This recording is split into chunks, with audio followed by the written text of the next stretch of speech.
దేవునికి స్తోత్రము. క్రీస్తునందు ప్రియ దేవుని బిడ్డలారా, మౌండి గురువారం, పరిశుద్ధ గురువారంలోకి దేవుడు మనల్ని నడిపించినందుకు దేవునికి వందనాలు. ఉదయకాల సమయంలో కూడి వచ్చిన మీ అందరికీ ప్రభువైన యేసుక్రీస్తు పేరిట శుభాభివందనాలు. యూట్యూబ్ ద్వారా వాక్యం వీక్షిస్తున్న వ్యూవర్స్ కు ప్రభు పేరిట శుభాభివందనాలు. షాలోం, సమాధానము కలుగును గాక. ఈ రోజు మన ధ్యానము యోహాను సువార్త 13వ అధ్యాయము 5వ వచనము. యేసుక్రీస్తు ప్రభు వారు మేడగదిలో ఉండి చివరి పస్కా విందు ఇచ్చారు. శిష్యులకు చివరి పస్కా విందు ఇచ్చారు. మేడగదిలో పస్కా విందు, దానితో పాటు సిలువ మీద 7 మాటల క్లుప్త ధ్యానం చేసుకుందామండి. ఇక్కడ గమనించినట్లయితే మేడగదిలో పస్కా విందు చేశారు. ఏం చేశారు మేడగదిలో అనంటే, అక్కడ పస్కా విందు జరిగింది. అది ఏ పండగ? యేసుక్రీస్తు ప్రభు వారు సిలువ పట్టబడటానికి వచ్చిన సమయము ఏ పండుగ అంటే పస్కా పండుగ. యూదుల జీవితంలో, యూదుల చరిత్రలో మర్చిపోలేని గొప్ప కృతజ్ఞతా పండుగ ఈ పస్కా పండుగ. అంటే పంట కోతకు వచ్చిన సమయంలో, పంట ఇంటికి వచ్చిన సమయంలో సంతోషంగా చేసుకుంటారు. ఒకటి నెలలో, సంవత్సరంలో మొదటి నెల 14వ దినమున చేసే పండుగ, ప్రారంభ పండుగ ఈ పస్కా పండుగ. ఇది చాలా ప్రాముఖ్యమైనది. దీనిలో పులియని రొట్టెల పండుగ కూడా కలిపి చేస్తారు. పస్కా పండుగతో పాటు ఇంట్లో ఏది కూడా పులిసినది అనేది ఏది కూడా ఇంట్లో ఉంచరు. పులిపిండి అనేది లేకుండా, పులిసినది ఏది లేకుండా, పులిసినది ఏవి 7 రోజుల పాటు ఏవి కూడా రొట్టెతో సహా ఏవి కూడా తినరు. ఈ పస్కా పండుగలో గమనిస్తే 7 రోజులు ఈ పులిని రొట్టెలు తింటారు వీళ్ళు ఇక్కడ యూదులు. ఎప్పుడు ప్రారంభమైందయ్యా ఈ పస్కా పండుగ? ఎప్పుడు ప్రారంభమైంది అంటే నిర్గమకాండము 12వ అధ్యాయంలో ఈ పండుగ ఎట్లా ఆచరించాలో దేవుడు మోషేకు తెలియజేశాడు. చదవండి 1-2 వచనాలు. మోషే అహరోనులు ఐగుప్తు దేశంలో ఉండగా యెహోవా వారితో ఇలాగో సెలవిచ్చెను, నెలలలో ఈ నెల మీకు మొదటిది, ఇది మీ సంవత్సరంలో మొదటి నెల. మీరు ఇశ్రాయేళ్ల సర్వ సమాజంతో ఈ నెల దశమి నాడు వారు తమ కుటుంబంలో లెక్క చొప్పున ఒక్కొక్కడు గొర్రె పిల్లలైనను మేక పిల్లలైనను, అనగా ప్రతి ఇంటికి ఒక గొర్రె పిల్లలైనను ఒక మేక పిల్లలైనను తీసుకునవలెను. ఆ పిల్లలను తిరుటకు ఒక కుటుంబము చాలకపోయినాడలా వాడును వాని పొరుగు వాడును తమ లెక్క చొప్పున దాన్ని తీసుకునవలెను. చాలు. ఇక్కడ గమనిస్తే మోషే అహరోనులకి దేవుడు చెప్పుచున్న మాట ఎక్కడ? ఐగుప్తు దేశంలో, అన్య దేశంలో ఉన్నప్పుడు దేవుడు చెప్పుచు ఉన్న మాట ఏమిటంటే, మీకు ఈ నెల సంవత్సరానికి ప్రారంభం నెల దశమి నాడు మీరు మందలో నుండి ఒక గొర్రె పిల్ల గాని ఒక మేక పిల్ల గాని మీరు తీసుకోనండి. తీసుకొని, ముఖ్యంగా గొర్రె పిల్లకి ప్రాముఖ్యతనిస్తారు, తీసుకోనండి. దశమి నాడు తీసుకొని దాన్ని 14వ రోజు, అంటే నెలలో 4 రోజులు సిద్ధపాటు చేసి పెట్టాల. ప్రియ సంగమా, యేసుక్రీస్తు ప్రభు వారు కూడా జయప్రవేశం రోజు సిద్ధపాటైన గొర్రెపిల్లగా వచ్చి ఉన్నారు. సోమవారం, మంగళవారం, బుధవారం, గురువారం సాయంకాల సమయంలో పస్కా విందు చేస్తున్నారు. వీళ్ళకి శుక్రవారం ఎప్పుడు ప్రారంభమైంది అంటే గురువారం సాయంకాలం నుండే ప్రారంభమైంది.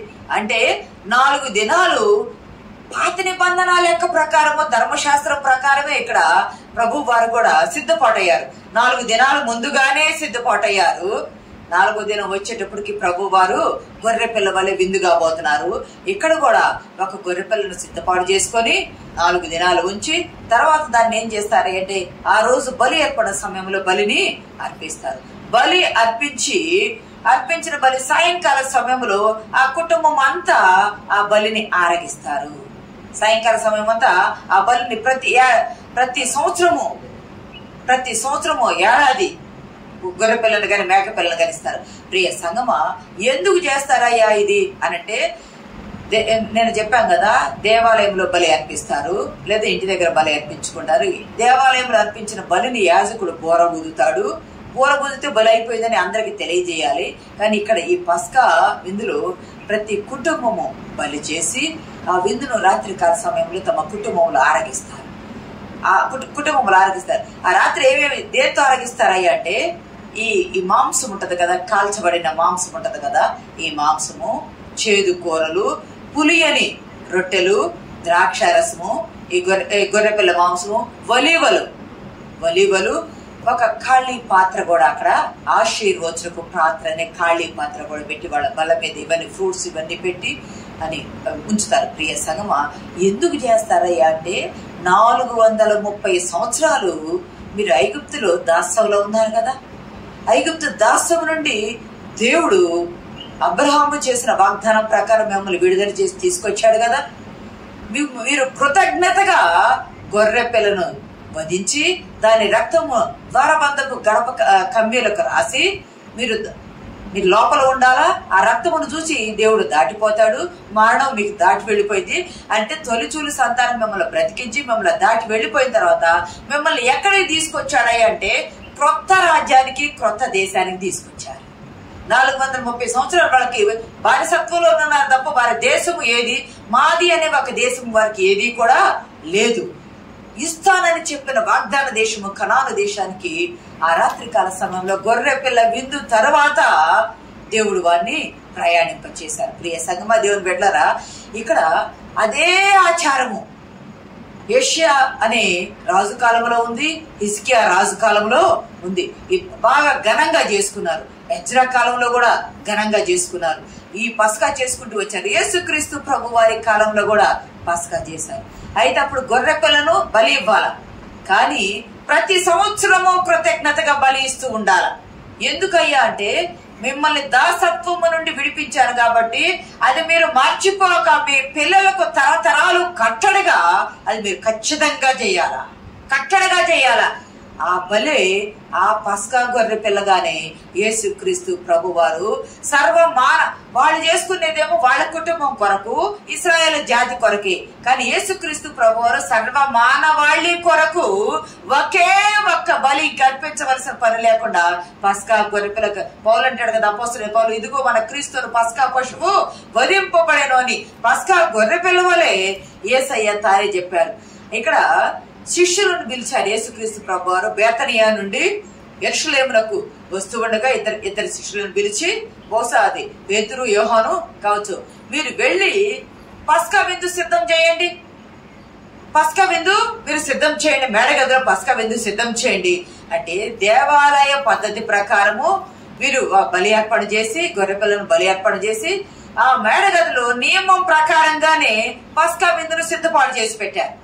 సాయంకాల సమయానికి పస్కా విందు సిద్ధపాటు చేస్తే ఆ సిద్ధపాటుకు వెళ్లే సమయంలో శిష్యుల మధ్య కొంచెం వివాదం రేగింది. ఆ లేఖన భాగాలు కానీ గమనించుకుంటే మత్తయి సువార్త 26 గమనిస్తే, లేదా యోహాను సువార్తలో కానీ ఈ భాగాల్లో గమనిస్తే, మత్తయి, మార్కు, లూకా, యోహాను 3-4 ఉంది. అది గమనిస్తే వివాదం రేగింది. ఏ వివాదం రేగింది? మీలో ఎవరు గొప్ప?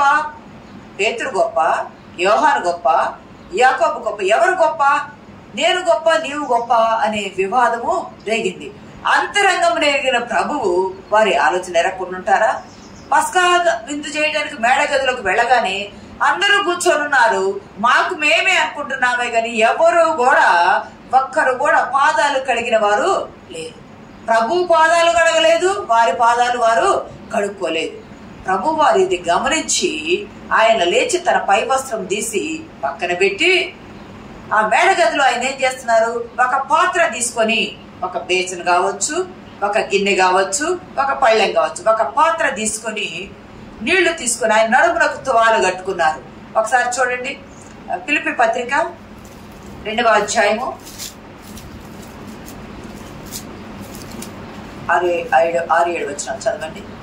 ఆయన దేవుని స్వరూపము కలిగిన వాడై ఉండి దేవునితో సమానముగా ఉంటే విడిచిపెట్టకూడని భాగ్యమని ఎంచుకోలేదు గాని మనుషుల పోలికగా పుట్టి దాసుని స్వరూపమును ధరించుకొని తను తానే రిక్తునిగా చేసుకోలేదు. చాలు ప్రియ సంగమా, దేవుని బిడ్డలారా, ఆయన దేవుని కుమారుడయ్యుండి కూడా మనుషుని పోలికగా పుట్టాడు.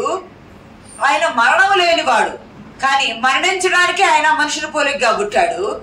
దాసుని స్వరూపం, ఆయన రారాజు, ఆయన చక్రవర్తి, ఆయన దేవుడు, ఆయన ప్రభువు, ఆయన మరణించే మనుషుని పోలికగా పుట్టాడు.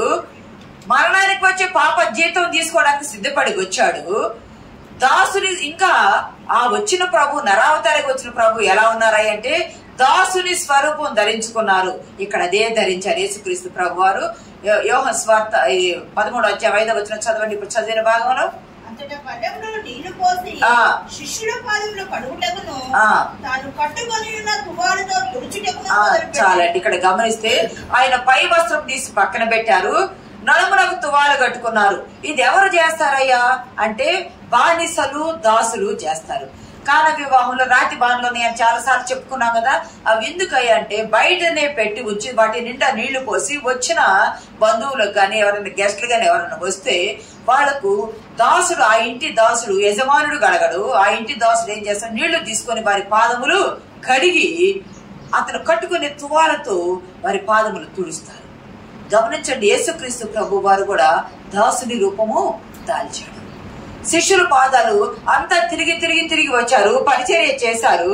ఎవరు కూడా వీళ్ళ పాదాలు కడిగిన వీళ్ళకి దాసుడు ఎవరూ లేరు. వాళ్ళు కడుక్కుంటారేమో చూస్తే ఎవరు కడుక్కోలేదు. ప్రభువారే బానిస అయిపోయారు, ప్రభువారే దాసుడైపోయారు. ఆయనే నడుమునకు తువాలు కట్టుకున్నాడు. రారాజు, రాజవస్త్రములు ధరించవలసిన రారాజు బానిసగా తువాలు కట్టుకొని గిన్నె తీసుకొని పళ్ళెం తీసుకొని నీళ్లు పోసి శిష్యుల పాదాలు కడుగుట ప్రారంభించారు. వీళ్ళు ఎవరు గొప్పవారు అని అంటే ప్రభువునని నన్ను బోధకుండా అంటారు, నన్ను ప్రభువుని అంటున్నారు. ప్రభువుని బోధకుండా నేనే ఈ రీతిగా మీ పాదములు గడిగాను కదా, పాద ప్రక్షాళన చేశాను కదా. మీరు కూడా ఒకరి ఎడల ఒకరు అలాగే ఉండాలా. మీరు గొప్ప కావాలని అనుకుంటున్నారు కదా, మీరు గొప్ప కావాలి అన్నప్పుడు ఈ రీతిగా తగ్గించుకోవాలి. మీరు గొప్ప కావాలనుకుంటున్నారుగా, మీరు గొప్ప కావాలంటే అధికారం కోసమో సింహాసనం కోసమో కాదు, దేవుడు ఇచ్చే మహిమ కిరీటం కొరకు మీరు గొప్ప కావాలనుకున్నాడు. ఈ రీతిగా దాసుని రూపం ధరించుకోవాలా, ఈ రీతిగా మిమ్మల్ని మీరు తగ్గించుకోవాలని ప్రభు వారు చెప్పారు. ఇక్కడ అంశం ఏమిటయ్యా అంటే ఈ పాత్ర వినయ పాత్ర. ప్రభు వారు శిష్యులు కడిగిన పాత్ర ఉన్నది కదా, ఆ పాత్ర ఏం పాత్ర అంటే వినయానికి సాదృశ్యమైన పాత్ర, వినయ పాత్ర. తనను తాను తగ్గించుకుని వాడే హెచ్చించబడని ఇక్కడ చెప్పారు. తర్వాత ప్రభు వారు లేచి పై వస్త్రం వేసుకొని ఆయన కూర్చొని మత్తయి సువార్త 26 27-28 వచ్చిన అక్కడ గమనించినట్లయితే ఇక్కడ ప్రభు కొన్ని పాత్రలు వాడబడ్డాయి. మొదటి పాత్ర ప్రభు వారు పాదములు, శిష్యుల పాదములు కడిగిన పాత్ర. దానిని ఏమంటారయ్య అంటే వినయ పాత్ర. వినయ విధేయతకు గుర్తుగా వినయ పాత్ర ఉంది. ఆయన దేవుడు కుమారుడేయండి, మనుషులు పోలిక కాబట్టి దాసుని స్వరూపం ధరించుకుని తనను తాను రిక్తునిగా చేసుకుని శిలువ మరణం పొందినందుకు విధేయత చూపాడు కదా, విధేయత చూపిన పాత్ర అన్నమాట ఆ పాత్ర. రెండవది మత్తయి సువార్త 26-27 వచనాల్లో ఆయన పై వస్త్రం వేసుకుని కూర్చున్న తర్వాత ఆయన ఒక రొట్టెను పట్టుకొని కృతజ్ఞతాస్తుతులు చెల్లించి దానిని విరచి, ఇది మీరు వారికిచ్చి ఇది మీరు తీసుకొని తినుడి, ఇది నా శరీరము. ఆ తరువాత అది ఇచ్చి రొట్టె ఇచ్చి అయిపోయిన తర్వాత ఆయన ఒక పాత్ర పట్టుకొని ఆయన ఆశీర్వదించి కృతజ్ఞతాస్తుతులు చెల్లించి, ఇది పాత్రలోనిది నా రక్తము, మీ కొరకు చిందించుచున్న నూతన నిబంధన రక్తము. దేవుని నామానికి మహిమ కలుగును గాక. ఇప్పటి వరకు పాత నిబంధన అంతా బలులు అర్పిస్తూ రక్తం చిందిస్తూ రక్తం నేల ఒలికిస్తూ వచ్చారు, ఆ బలి మాంసము బయట కాల్చివేస్తూ వచ్చారు. కానీ ఇప్పుడు బలి అయ్యే యేసుక్రీస్తు ప్రభు వారి దేహము మనకు రొట్టెగా ఉన్నది. దేవునికి మహిమ కలుగును గాక. పారబోయబడే రక్తము పారబోయబడింది. పాత నిబంధన బలి పశువు రక్తం పారబోయబడింది, కానీ ఇక్కడ నూతన నిబంధన ప్రారంభించారు ప్రభు వారు. పాతది కొట్టివేయబడుతుంది, ఇంకా నూతన నిబంధన. ఆ బలి పశు మాంసం, ఆ బలి రక్తము ఇంక అవసరం లేదు, అది మీ పాపాలు పోగొట్టదు. ఇదిగో మీ పాపాలు పోగొట్టడానికి నా శరీరాన్ని నేను మీకు ఇస్తున్నా, మీరు దీనిని తినండి. నా రక్తాన్ని నేను మీకు ఇస్తున్నా, ఇది పరిశుద్ధమైన రక్తము, అమూల్యమైన రక్తము, నిష్కళంకమైన రక్తము, గొర్రెపిల్ల రక్తము, విమోచించే రక్తము, పరలోకము చేర్చే రక్తము. ఈ రక్తం ఇస్తున్నాను. ఈ పాత్ర నా నూతన నిబంధన, నా రక్త పాత్ర. ఈ పాత్రలోనిది మీరు పుచ్చుకోండి. మీరు ఇది చేసేటప్పుడల్లా నన్ను జ్ఞాపకం చేసుకోండి. ప్రభు వారు తాను బ్రతికి చనిపోయే చివరి గంటలలో ఇవ్వబడాలి నూతన నిబంధన పాత్ర. ఇక్కడ నుండి నూతన నిబంధన సంఘం ప్రారంభమైంది. దేవుని నామానికి మహిమ కలుగును గాక. క్రొత్త నిబంధన సంఘం అనేది ప్రారంభమైంది. అది ఎప్పటి నుండి చేయాలయ్యా అంటే ప్రభువారు చనిపోయారు, సమాధి చేయబడ్డారు, తిరిగి లేచిన తర్వాత నుండి పునరుద్ధానం తిరిగి లేచారు కదా. తిరిగి లేచిన దగ్గర నుండి ప్రతి ఇంట రొట్టె విరిచే స్థితికి వచ్చేసింది. దేవుని నామానికి మహిమ కలుగును గాక. ఇక్కడ ఇవ్వబడ్డ పాత్ర క్రొత్త నిబంధన పాత్ర. ఈ పాత్ర పేరు క్రొత్త నిబంధన పాత్ర. ఇది ప్రభు శరీరము, ప్రభు రక్తము. ఈ రోజు మనం ప్రతి ఒక్క క్రైస్తవ సంఘము సాయంకాల సమయంలో ఈ బలను ఆచరిస్తారు. ఇది ఎప్పుడు ప్రారంభమైందయ్యా?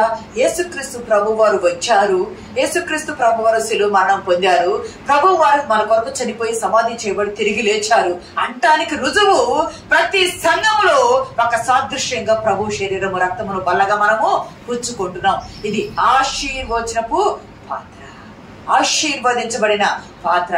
ఈ పాత నిబంధన కొట్టివేయబడింది, నూతన నిబంధన ప్రారంభమైంది. ఇది ప్రభువు సంస్కారం, ప్రభువు ఏర్పరిచిన సంస్కారము. క్రైస్తవ లోకానికి ఇది బల్ల లేదా ప్రభు సంస్కారము. ఆయన పాత్ర లోకములో ఆయన వచ్చాడంటానికి ఇది ఒక సాదృశ్యంగా ఉంది. ప్రియ సంగమా, మొదటిదేమో విధేయత పాత్ర, రెండవదేమో క్రొత్త నిబంధన పాత్ర, మూడవది చూద్దాం. చూడండి, మత్తయి సువార్త 26వ అధ్యాయం 39వ వచనం. మత్తయి సువార్త 26వ అధ్యాయం 39వ వచనం. కొంత దూరము వెళ్ళి సాగిలపడి, నా తండ్రి సాధ్యమైతే ఈ గిన్నె నా యొద్ద నుండి తొలగిపోనిమ్ము, అయినను నా ఇష్ట ప్రకారం కాదు నీ చిత్త ప్రకారమే కానిమని ప్రార్థించాను. ప్రియ సంగమా, ఇది మూడవ పాత్ర. కొన్ని పాత్రలు చెప్పుకున్నాం కదా. మొదటిది విధేయత పాత్ర, శిష్యుల పాదములు కడిగి తనను తాను తగ్గించుకున్న పాత్ర. రెండవది క్రొత్త నిబంధన పాత్ర, ఆయన శరీరము రక్తము మన కొరకు చిందించి విరవబడి నలగొట్టబడి ఇవ్వబడిన రొట్టె ద్రాక్షారసమునకు సాదృశ్యమైన క్రొత్త నిబంధన పాత్ర. మూడవది గెత్సేమనలో ఈ పస్కా విందు అయిపోయింది కదా, మేడగదిలో అయిపోయిన తర్వాత గెత్సేమనే ఒలీవల కొండలో ఉన్న గెత్సేమనే వనానికి ప్రభు వారు యూదా ఇస్కరియోతు పట్టించడానికి వెళ్లిపోయారు. 11 మంది శిష్యులతో ప్రభు వారు వెళ్లి ఉన్నారు కదా.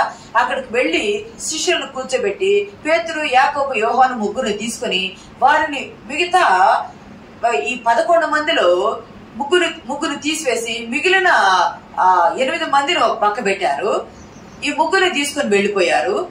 ముగ్గురు తీసుకొని వెళ్ళిపోయి కొంచెం దూరం వెళ్లి వారిని కూడా ఒక దగ్గర పెట్టి, మీరు ముగ్గురు ఇక్కడ కూర్చొని నా నిమిత్తము మెలకువగా ఉండి ప్రార్థన చేయండి అని ప్రభు వారు రాతిబేత దూరం వెళ్లి, రాతిబేత దూరం అంటే చెప్పాను ఇంతకు ముందు, ఒక మనిషి నిలబడి చేతితో రాయి పట్టుకుని ఇసురు వేస్తే ఎంత దూరం వెళ్తుందో అంత దూరం వెళ్లి ఆయన కూర్చొని అక్కడ ప్రార్థన చేస్తూ ఉన్నారు. ప్రార్థన చేస్తూ ఉన్న సమయంలో యూదా ఇస్కరియోతు సైనికులను, బంట్రోతులను తీసుకొని ఆయనను పట్టి ఇవ్వడానికి, ఆయనను రుజువు చూపించడానికి, ఈయనే ఆయన అని చెప్పడానికి వారిని తీసుకొని వచ్చారు. 30 వెండి నాణేలకు ఆయనను అమ్మి వేశారు. గమనించండి, ప్రభువును అమ్మి వేయడానికి యూదా ఎవడో, కానీ లేఖన నెరవేర్పు జరగాలి కాబట్టి అమ్మి వేయబడ్డాడు. గురువుని శిష్యుడు అమ్మి వేశాడు. అయినా లేఖన ప్రకారం బానిస వెల 30 వెండి నాణాలకు ఆయన అమ్మబడ్డాడు. 30 సంవత్సరాలు దాటినాయి కదా, బానిస వెల 30 వెండి నాణాలకు అమ్మబడ్డాడు. అయితే ప్రభు వారు ఇక్కడ సాగిలపడి తండ్రికి ప్రార్థన చేస్తూ ఉన్నారు. తండ్రి, నీ చిత్తమైతే ఈ గిన్నె నా యొద్ద నుండి తొలగించు, అయినను నా ప్రాణము మరణమగునంతగా, ఆ మాట ఉంటుంది చదవండమ్మా, నా ప్రాణము మరణమగునంతగా దుఃఖములో మునిగి ఉన్నది. మత్తయి సువార్తలో కూడా ఉంటది ఆ మాట. మత్తయి సువార్త 26వ అధ్యాయము 39వ వచనం చదవండి. యేసు మరణమగునంతగా నా ప్రాణము బహు దుఃఖంలో మునిగి ఉన్నది. తండ్రి, మరణమగునంతగా నా ప్రాణము బహు దుఃఖంలో మునిగి ఉన్నదని తండ్రికి మొరపెట్టుచూ ఉన్నాడు. సాధ్యమైతే ఈ గిన్నె నా యొద్ద నుండి తొలగించయ్యా. ఈ గిన్నె ఏమిటయ్యా అంటే శ్రమ గిన్నె అంటారు, లేకపోతే పాప ఉగ్రత ఉన్న గిన్నె అంటారు. శ్రమ గిన్నె లేకపోతే లోక మానవాళి పాప భారమంతా ఆ పాత్రలో నింపబడింది కాబట్టి పరిశుద్ధుడైన ప్రభువు పాపపు పాత్రను పట్టుకోవడానికి, లేదా దానిని మోయడానికి, లేకపోతే దానిలోని త్రాగటానికి ఆయనకు భారమైపోయింది. తండ్రి, ఈ గిన్నె నా యొద్ద నుండి తొలగించు, నా ప్రాణము మరణమగునంతగా దుఃఖంలో మునిగిపోయిందయ్యా, ఈ గిన్నె తొలగించు. ఆయనను నీ చిత్తమే, నా ఇష్టము కాదు, నీ చిత్తమే నా పట్ల నెరవేరాలని చెప్పారు. ప్రియ సంగమా, ఆ రాత్రికాల సమయంలో ప్రభువారు దుఃఖముతో, మరణమయ్యేంత దుఃఖముతో, చెమట రక్తముగా మారేంత దుఃఖముతో ప్రార్థించింది. ఈ ఉగ్రత గిన్నెలోనిది త్రాగలేక, ఉగ్రత గిన్నె ఇది, ఆ పాపాన్ని తాగలేక మూడవ గిన్నె ఇది. ఆ రాత్రికాల సమయంలో ఆయన పట్టబడ్డాడు. సైనికులు వచ్చి ఎదుగుతుంటే, మీరు ఎవరి కొరకు ఎదుగుతున్నారంటే, నజరేయుడగు యేసు అంటే ఆయనను నేనే అని 2 సార్లు వారికి తనను తాను యోధా ఇస్కరియోతు అప్పగించలేకపోయాడు. ప్రభువు తనను తానే వారికి ఎరుకపరుచుకొని తనను తానే అప్పగించుకున్నారు. పట్టబడ్డారు. ఆ రాత్రంతా తీర్పు తీర్చారు. ఉదయం 6 గంటలకు చెప్పాం కదా, యూదులు రాత్రికాల 6 మొదలుకొని ఉదయకాల సమయం వరకు 6 వరకు వారికి ఒక దినముగా ఏం చూస్తారు. ఉదయం 6 గంటలు కావచ్చింది అంటే అయిపోయింది, సమయం అయిపోయింది, వారి సమయం అయిపోయింది. ఇంకా ఉదయం 6 గంటలకు ప్రభువును యెరూషలేము వీధులు సిలువను మోపి ఊరేగిస్తూ 9 గంటలకు, ఉదయం 9 గంటలకు ఆయన్ను సిలువలో మేకులతో కొట్టి సిలువ వేశారు ఆయన. ప్రియ సంగమా, సిలువపై పస్కా విందు, దీన్ని ఏమంటారంటే మౌండి గురువారం అంటారు. మౌండి గురువారం, మౌండి అనే మాట మాండటం అనే మాట నుండి వచ్చింది. మౌండి గురువారం అంటే ప్రభువు పస్కా విందుకు తనను తాను బయలుపరుచుకున్న గొర్రెపిల్ల. పస్కా విందులో తనను తాను బయలుపరుచుకున్న గొర్రెపిల్లగా ఉండి తన శరీరము రక్తము పంచుటకు, ప్రభు బల సంస్కారం ఇచ్చుటకు అది గుర్తుగా ఉన్నది. ఉదయం 9 గంటల మొదలుకొని ఇంకా 3 గంటల వరకు ప్రభు వారు సిలువ మీద ఆయన 6 గంటల పాటు ఉన్నారు. సిలువపై పలికిన యేసుక్రీస్తు ప్రభు వారు సిలువపై పలికిన 7 మాటలు మన జీవితాలకు అవే ముక్తి బాటలుగా ఉన్నాయి. దేవుని నామానికి మహిమ కలుగునుగాక. మొదటి మాట క్లుప్తంగా ధ్యానం చేసుకుందాము, చెప్పుకుందాము. మొదటి మాట, తండ్రి వీరేమి చేయుచున్నారు, వీరు ఎరుగరు గనుక వీరిని క్షమించు. వీరేమి చేయుచున్నారు, వీరు ఎరుగరు గనుక వీరిని క్షమించమని లూకా సువార్త 23:34 క్షమాసు వార్తను ప్రకటించారు. రెండవది, నేడు నీవు నాతో కూడా పరదేశులో ఉందువు అని నీతో నిశ్చయముగా చెప్పుచున్నానని లూకా సువార్త 23:43 దొంగకు రక్షణ సువార్తను ప్రసాదించారు.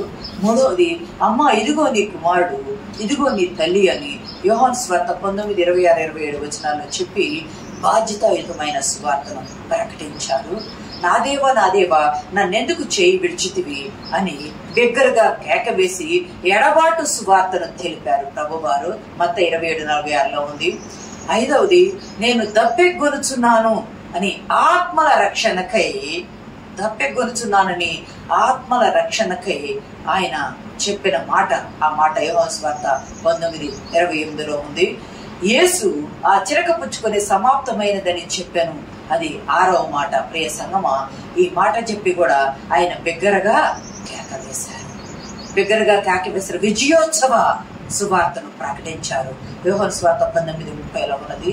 తండ్రి నీ చేతికి నా ఆత్మను అప్పగించుకొనిచున్నానని ఒక యూదుడు నిద్రకు వెళ్లే సమయంలో తండ్రి చేతికి అప్పచెప్పినట్టుగా ఇక్కడ నిద్రపోయి పరలోకములో ఆయన కన్నులు తెరిచి, నువ్వు చెప్పిన పని మొత్తము 17:4 మనం చదువుకున్నాం కదా, మీరు చెప్పిన పని మొత్తము చదువుతారు. ఒక మాట, ఆ మాట యోహాను సువార్త 17:4 చేయుటకు నీవు నాకు ఇచ్చిన పని నేను సంపూర్ణముగా నెరవేర్చి భూమి మీద నిన్ను మహిమపరిచితిని. తండ్రి, లోకము పుట్టక మునుపు నీ యొద్ద నాకు ఏ మహిమ ఉండెనో ఆ మహిమతో నన్ను ఇప్పుడు నీ యొద్ద మహిమపరచుము. ప్రభువారు అంటారు, తండ్రి నీవు నాకు ఇచ్చిన పని మొత్తం అయిపోయింది, ముగించేసా, ఇంకేం లేదు, అయిపోయింది. మళ్ళా నేను ఎక్కడికి రావాలా? ఆత్మను నీ చేతికి అప్పచెప్పి నీ యొద్దకు వచ్చేస్తున్నాను. భూమి పుట్టక మునుపు నీ యొద్ద నాకు ఏ మహిమ ఉండిందో మరలా ఇప్పుడు నీవు నాకు ఆ మహిమను అనుగ్రహించు, నాకు అనుగ్రహించు అని చెప్పి ప్రభు వారు ఇక్కడ ప్రార్థన చేసి వచ్చిన పని శిలువ మరణం పొందడానికే వచ్చారు కదా, యెషయా గ్రంథం 53వ అధ్యాయం నెరవేర్చడానికి వచ్చారు కదా. ఇంకా ప్రవక్తలు గాని కీర్తన గ్రంథంలో చెప్పబడ్డ ప్రవచన లేఖన నెరవేర్పు అంతా, పాత నిబంధన అంతా నెరవేర్చారు. పాత నిబంధనే కదా ఇదంతా, యెషయా గ్రంథం కానీ ఇవన్నీ కూడా కీర్తనలు గాని జకరియా గ్రంథం గాని అన్ని ప్రవచన నెరవేర్పు చేసి ప్రవక్తల ద్వారా మీరు చెప్పించిన మాట అంతా నెరవేర్చాను తండ్రి, నువ్వు పంపించిన నీ చిత్తమంతా నెరవేర్చాను తండ్రి, నన్ను నీ చేతికి, నా ఆత్మ నీ చేతికి అప్పచెప్పుకొని నేను తిరిగి నీ ఎత్తుకు వస్తున్నాను తండ్రి అని చెప్పి ఈ లోకములో నర అవతారాన్ని ముగించేశారు. దేవుని నామానికి మహిమ. ఇంకా ఆయన మరొకసారి నరావతారిగా రావాల్సిన అవసరము లేదు, ఇంకెవరు కూడా నరావతారం ఎత్తవలసిన అవసరము లేదు, ముగించేశారు. ప్రియ సంగమా, ఇక్కడ 4 పాత్రలు ఉన్నాయి. ఇక్కడ ఉన్న 4వ పాత్ర, మొదటి పాత్ర ఏమో విధేయత పాత్ర, శిష్యుల పాదములు కడిగారు. రెండవదేమో అది క్రొత్త నిబంధన పాత్ర, శరీరము రక్తం ఇచ్చిన పాత్ర. మూడవదేమో క్రొత్త నిబంధన స్టార్ట్ చేశారు. మూడవదేమో పాప ఉగ్రత శ్రమ పాత్ర, అది ప్రభువు లోక పాప భారం మోసిన పాత్ర. 4వదేమో చిరక నింపిన పాత్ర, ప్రభువునకు చిరకనిచ్చారు, దప్పిగొన్నప్పుడు చిరకనిచ్చారు. ఆ నింపిన పాత్రలో తీసుకున్నట్టుకు ప్రభు వారు ఇష్టపడలేదు. అది లోకములో ఇచ్చే పాత్ర, అది ఇష్టపడలేదు. ప్రభు వారు బాధలు పడి మరణించాలని ఇష్టపూర్తిగా వచ్చారు కాబట్టి దాన్ని తిరస్కరించారు ప్రభు వారు. 5వ పాత్ర రక్షణ పాత్ర, సర్వ మానవాళికి, నీకు నాకు మనకి దేవుడు ఇచ్చిన రక్షణ పాత్ర. ఆ రక్షణ పాత్రలో రక్షణ ఎప్పుడూ స్వచ్ఛంగా ఉండాలి కానీ మురికి బట్టి మకిల బట్టి ఉండకూడదు. నీవు నాకు రక్షణ పాత్రను ఇచ్చి ఉన్నావై 116వ కీర్తన చూడవసలేదు. రక్షణ పాత్రను చేతపుచ్చుకొని యెహోవా నామమున కృతజ్ఞతాస్తుతులు చెల్లించదనంటాడు కదా 116వ కీర్తనలో కీర్తనకారుడు. రక్షణ పాత్ర మనకు అనుగ్రహించారు. ఎన్నిక లేని మనకు కృపనిచ్చారు. పాపులమైన మనకు కృపనిచ్చి ఆయన రక్తంతో మనల్ని కడిగి శుద్ధి చేసి తన బిడ్డలుగా చేసుకుని రక్షణ పాత్రను ఇచ్చి ప్రభువు మట్టి పాత్రలమైన మనల్ని మహిమ పాత్రలుగా మలచి తన కొరకు వాడుకునే మంచి ఘటములుగా మనల్ని ఇచ్చాడు. దేవుని నామానికి మహిమ కలుగును గాక. మహిమ పాత్రలుగా ఆయన కొరకు వాడబడాల. ఆ రోజు పస్కా అనేది ఇశ్రాయేలు జాతి కొరకు, ఇశ్రాయేలు ప్రజల కొరకే. కానీ ఈ రోజు ఈ గొర్రెపిల్ల పస్కా, క్రీస్తు వారి పస్కా సర్వ మానవాళి కొరకు. భూమి పుట్టింది మొదలుకొని భూమి ముగించే వరకు ఉన్న ప్రతి నర జాతి కొరకు, మానవ జాతి కొరకు, హ్యూమన్ కైండ్ కొరకు ఏర్పాటు చేయబడ్డ ఈ పస్కా బలి. ఆ బలిలో ప్రతి ఒక్కరూ పాల్గొనాల. విశ్వసించిన వారు పస్కా గొర్రెపిల్లను, క్రీస్తు గొర్రెపిల్లను విశ్వసించిన సర్వలోకానికి రక్షణ, విమోచన, పరలోకము దేవుడు మనకు ప్రసాదించాడు. వాటిలో మనం నింపబడి, ఆ రక్షణ పాత్రతో మనం నింపబడి పరలోకం చేరే వరకు సిద్ధపాటులో, ప్రభు బలలో నిత్య జీవానికి వారసులగుటకు పరిశుద్ధాత్మ దేవుడు మనకు సహాయం దయచేయనుగాక.